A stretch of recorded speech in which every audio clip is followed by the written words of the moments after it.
بې ځایه د خپل مېړه سره ژبه وهي. ګوره د ښځه په څه شي باندې خپل قدر کموي؟ په زبان د راځۍ باندې، په دعوو باندې. مېړه پسې چې چېرته تللی وي، ښایي تا څه کار دی چې چېرته تللی و چېرته تللی وي، څه پسې تللی وي، ولې تللی وي. د مېړه په هر کار کې کار درلودل دا مناسب نه دي. ښځې دپاره مناسب نه دي چې د مېړه په هر کار کې کار ولري. ته چېرته تللی وي، څه دې کول، ولې دې کول.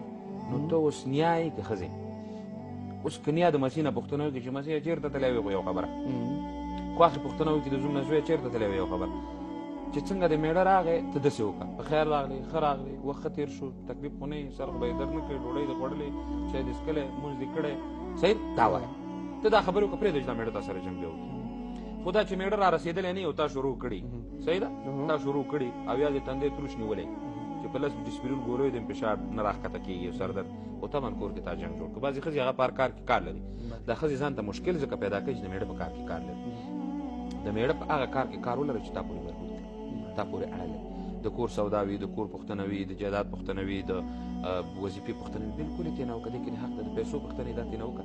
خو دا مه وایه ته چېرته تللی وې، واره ورځ چېرته ځې، ته چېرته کار. دا بیا جنجالي خبرې